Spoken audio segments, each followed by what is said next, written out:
So as we continue to celebrate Colorado's 150th birthday, today we're taking a look back at how Colorado became a brewing capital of the world. There are worse things to be. Yes. Beer started flowing here during the gold rush, as you would imagine, but it was after the days of Prohibition that it truly became a big business. So joining us right now is History Colorado's Sam Bock, one of the authors of Brewed at Altitude, a beer lover's history of Colorado. That must have been so much fun to do. Why'd you choose beer to tell Colorado's story just in time for the 150th? Well, you know, Colorado's history is fascinating, especially to me as a historian, but I think it's just that much more interesting when you can see it through the lens of a pint glass. Isn't everything? Yeah, I think so. How did it become such a big factor in our culture? I mean, of course, Coors has always been here. Yeah, and that story goes all the way back to the German immigrants who came here right at the beginning of the gold rush, and they brought with them this new technology to make lager beer, the thing we know today as sort of our mass market beer. It's Coors and Budweiser and all that. And it became part of our culture because it was part of their culture. And that's how it started in our state and became the thing it is today.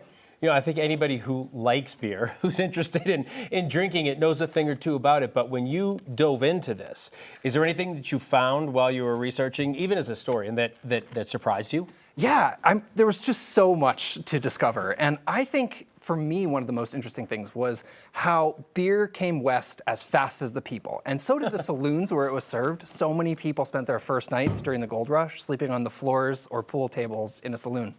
Oh, that was like the movies to me. Like you watch the old Western movies, that's like the image you think it is. Yeah. Like people in the saloon pouring a beer and the whole bit. Absolutely, yeah, it's exactly what you think. Okay.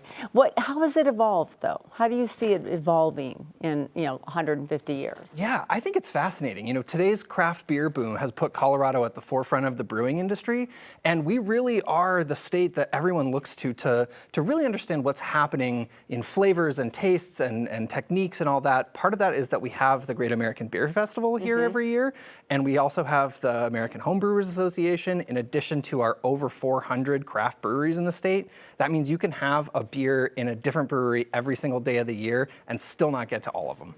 But so here's a common misconception that you cleared up for me in the commercial break, because before I moved here, we said, oh my goodness, there are more breweries there than anywhere else in the country.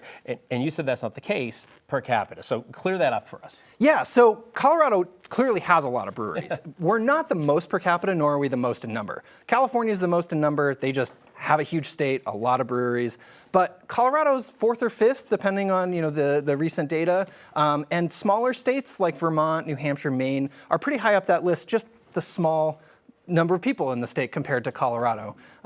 So we're definitely a leader, but those numbers are a little bit misleading, I think. And we're not on the coast, either Exactly. coast. That's different. Yeah. And that's really important because we were the first non-coastal craft beer market to really take off. You know, it took off in Massachusetts and in California and in Washington and Oregon, but it took a while to get to the other states except for Colorado. Yeah. So does the altitude matter when you're making beer at all? That's a dumb question. Yeah, but I know it doesn't. No, I mean, the title's brewed. If you brewed bake at a altitude. cake, you have to make some adjustments. Absolutely, yeah. It's a little different than baking, but the temperature of water, the temperature that water boils at is different at altitude. So it's actually sometimes faster to brew beer here because you don't have to wait as long for the beer to come up or the water to come up to temperature.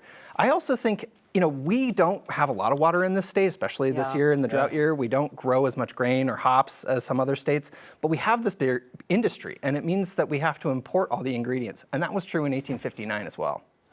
So it's still sort of the same. Yeah. Very cool. There's rhymes. You have such a tough job. It's hard. Yeah, it's hard to go every day. I look forward to checking the book out. Thanks so much for coming in. Yeah, thanks for having me. History of beer. Thank you.